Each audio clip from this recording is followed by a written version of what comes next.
Today on Monkey Life. Problems for the team when chimp Kathy goes under the knife.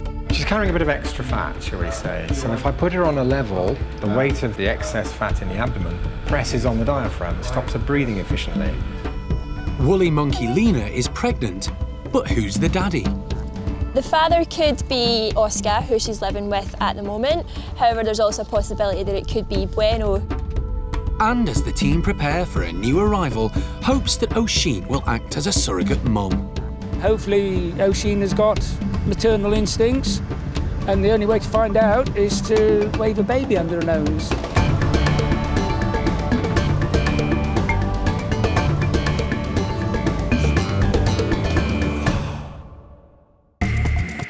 Monkey World in Dorset is the largest sanctuary of its kind on the planet.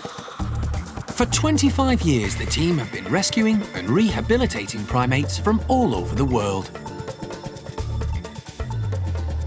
The centre was the mastermind of animal campaigner Jim Cronin, who undertook numerous high-profile rescues along with his wife, Alison. And how much does she want for him? 10,000 US. One of the most memorable was of chimp Charlie, who was rescued from Turkey, where he'd been trained to do tricks for his own TV programme. Jim persuaded his owners to let him take Charlie back to the park. I can do this. Yo, bravo. I know this one myself. Bravo. After Jim's death in 2007, Alison took over the reins and continues to save maltreated primates. They're all going to have a chance to live proper lives again. Perfect. The park is home to more than 240 monkeys and apes from 15 different species.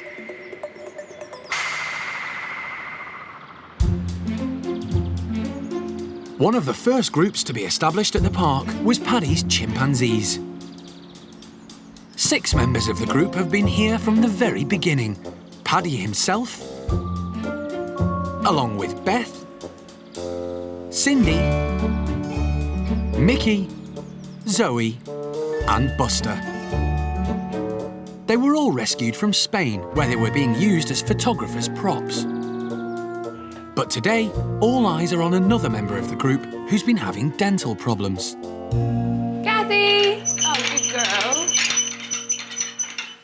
Kathy has been at the park since 1990, after being rescued from a French biomedical laboratory. Hello, Kathy. Good girl. Here we go. Kathy's got an overgrowth of her gums, both on the top and the bottom, and the gums in some cases are completely covering her teeth. Were you doing open? Open.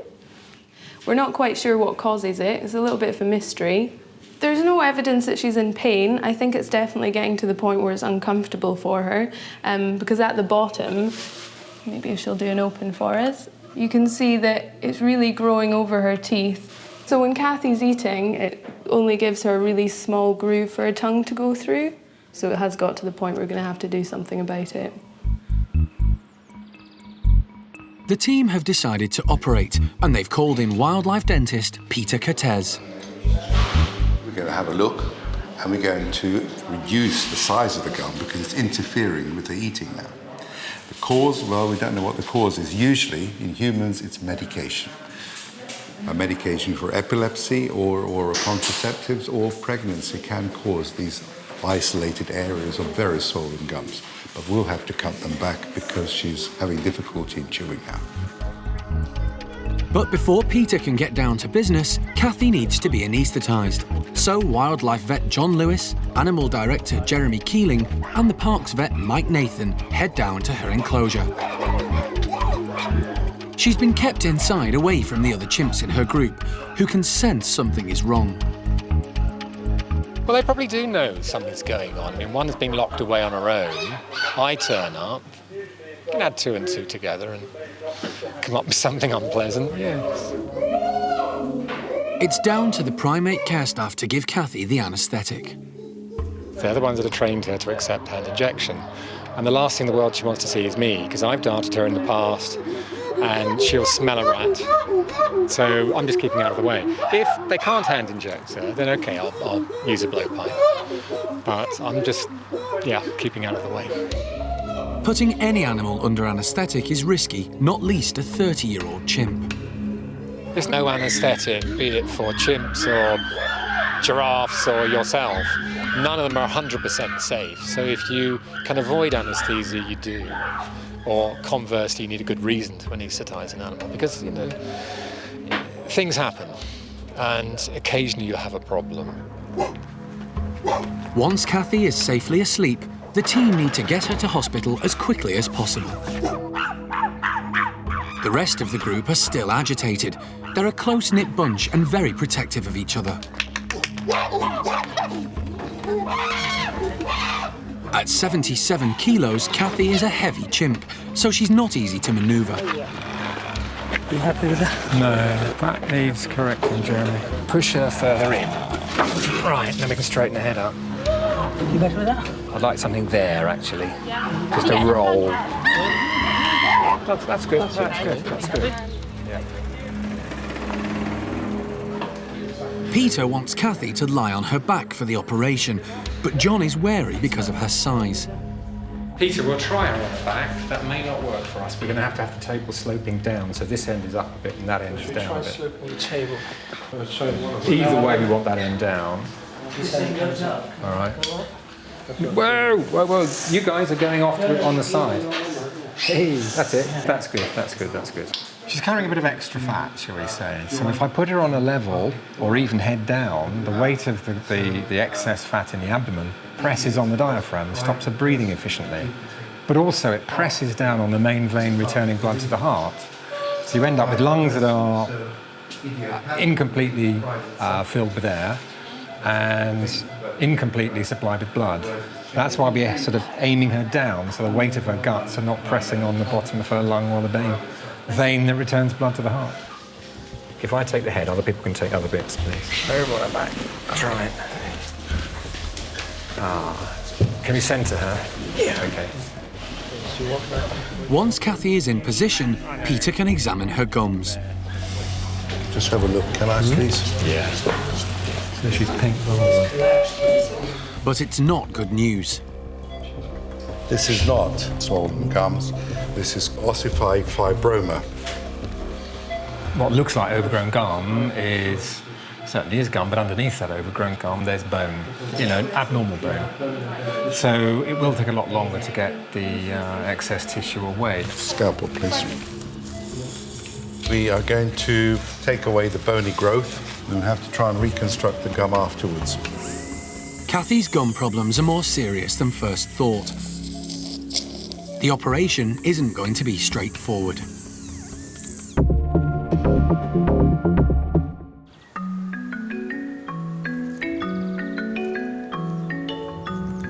Over at Oscar's woolly monkey enclosure, Lena is causing a bit of a stir.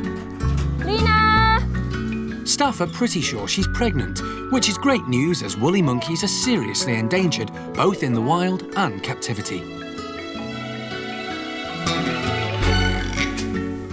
Pregnancy tests are notoriously unreliable for woolly monkeys, so the only way to really tell if Lena is pregnant is to feel her stomach.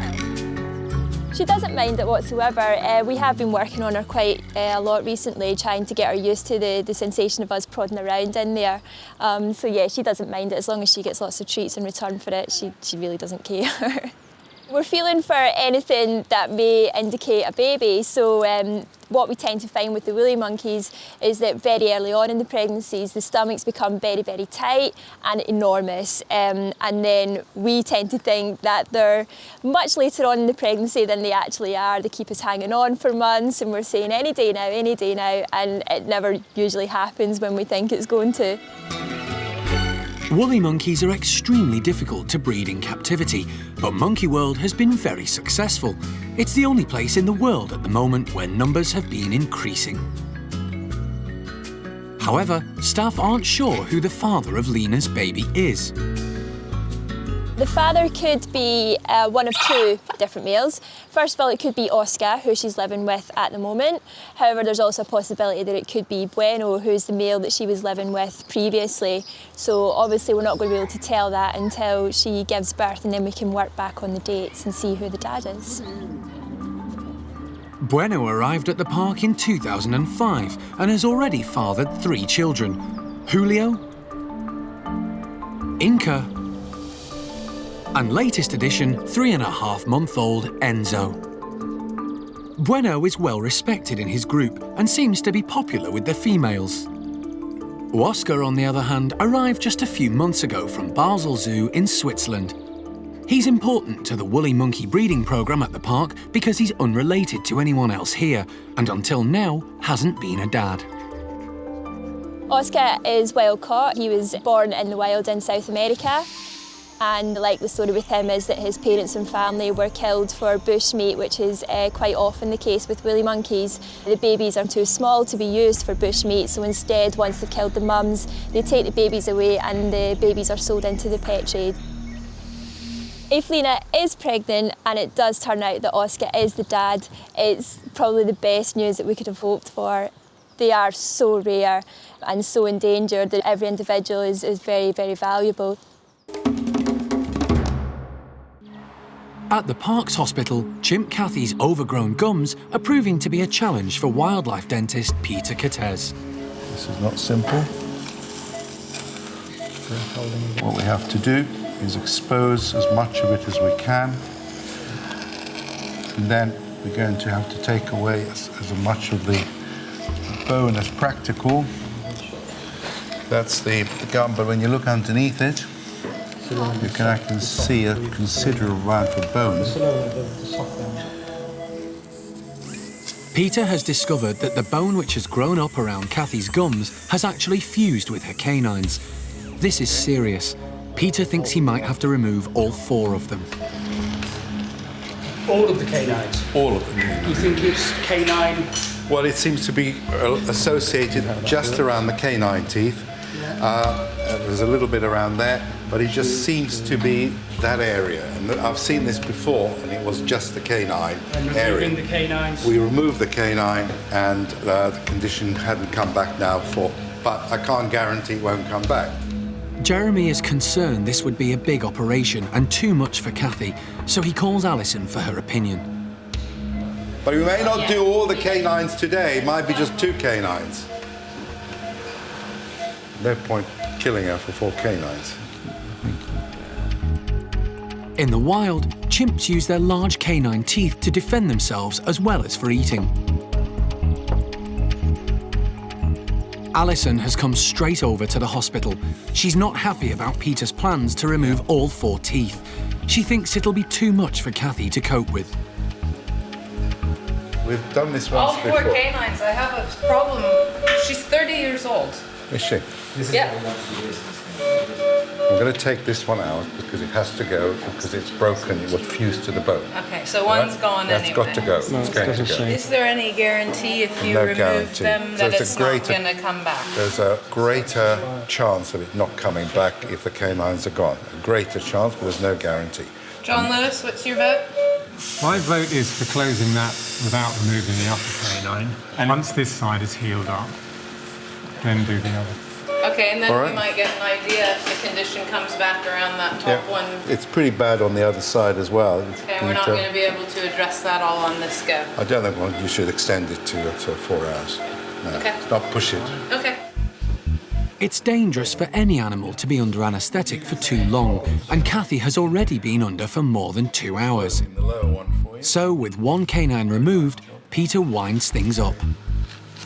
Just check the throat, John, because there are lots of bits of teeth around. The team want to get Kathy back to her group and bring her round as soon as possible. Look, I'll go backwards this time. I don't mind going backwards.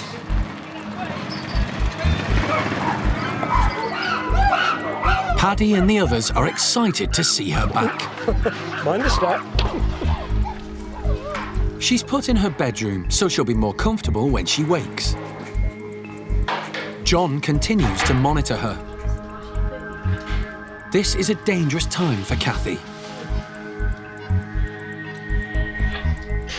As the anaesthetic wears off, her blood pressure readjusts. We just close the door, don't bother.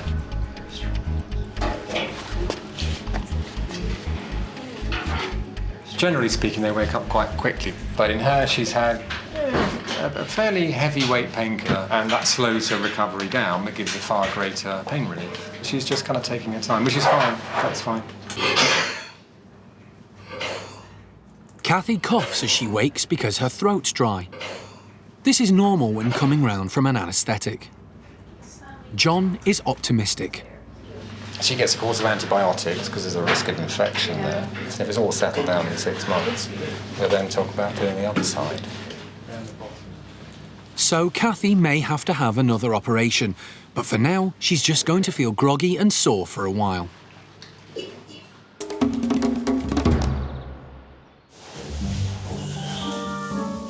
Gordon's orangutans are having a barrel of laughs. They've been given a variety of coloured tubs to keep them busy, and they're making the most of it. Young Kai wants a drum of his own, but stepdad Gordon has other ideas. Both Gordon and Tuan's groups are being kept indoors because their outside enclosure is being split in two and having a major overhaul. Until now, the orangs have had to take it in turns to use the outdoor space, but this revamp will mean they'll all have permanent access outside. The work's going to take at least a month, which is a long time for the orangs to be cooped up. Our primate care staff, they've done an absolutely fabulous job keeping them really occupied, coming up with new ideas to keep them entertained, new ways of feeding them, fun activities. The orangs are so intelligent, so incredibly intelligent, and so critically endangered that I'd really like to be able to build them an environment that might not be the wild, but that at least provides them with comfort, security, and a place that actually feels like home to them. We've sort of added in, I don't know how many more hundreds of telephone poles to create more connecting walkways, lots more platforms at different levels, shelters of all different descriptions and so on. It's going to look very different. It's going to feel very different. Most importantly, I hope that the orangutans are going to love it. Unlike Gordon and Tuan's groups, the nursery orangs are choosing to stay inside. And newest recruit O'Sheen is finally beginning to make friends. Albeit slowly. She was brought up as a pet in South Africa and had never come across other orangs until she arrived at the park. At first, she struggled to adapt to life alongside others of her own species, preferring Jeremy's company. Her first meeting with head honcho Arme and her sidekick Jolie didn't go well. Arme? Arme, no. Arme. No, that's not such a good plan. She's bigger than you. There you go. That's good. Control. There we go. So they had to be separated. Arme is still being kept apart, but Jolie has been reintroduced to O'Sheen, and the signs are good. O'Sheen has made so much progress, it's unbelievable. When she first arrived here, she'd hardly move unless you went to her. You've got to remember, she spent pretty much 13 years on her own. She doesn't know she's an orangutan, although she's learning to be one. So she needs to learn how to play. She's never done it before. So bringing Jolie in, she's wary of her, but not as wary as she was when she first met Dinda and Linga. So I think she's slowly starting to learn now that she is an orangutan. They're not that evil. And yeah, give her time and hopefully she'll settle in and hopefully start playing with them. Before, she wouldn't come over to the door here to have anything to drink or eat if the others were around her. So the fact that she's tolerating, albeit it's Dinda at the moment, tolerating Dinda being quite close by is progress. Life is about to change yet again for O'Sheen. There's going to be a new baby in the nursery, and it's hoped she might act as a surrogate mother. Sylvester is an 11-month-old orangutan currently living at Santillana Zoo in northern Spain. His mum refused to feed him, so Monkey World has been asked to step in. Jeremy is about to board a ferry to Santander to pick him up. He's coming to Monkey World because we are the official creche for young orangs that are being hand-reared. So he'll be reared actually with our young people. Then he'll think like an orang rather than a human. Jeremy will have to hand-rear Sylvester at first, but he's hoping his services won't be needed for very long. So that's where hopefully O'Sheen steps in And we don't know yet because we don't have any experience of Oisin with babies, but hopefully Oisin has got maternal instincts, and the only way to find out is to wave a baby under her nose. The nursery will be perfect for Sylvester, as Jeremy is keen for him to have contact with lots of orangs as soon as possible. At the moment, it's just important that Sylvester realises that he is actually an orangutan and not some peculiar-looking human. It's important for Sylvester to get to know Jeremy before he's transported back to the park. So if Sylvester knows me in his comfort zone, then hopefully that will make him happier when he's out of his comfort zone. His routine might not suit our routine, and that doesn't make it bad or good, but he'll want to maintain his routine to keep him comfortable, at least for a while, and then we'll slowly introduce our routine, and then he won't be missing anything.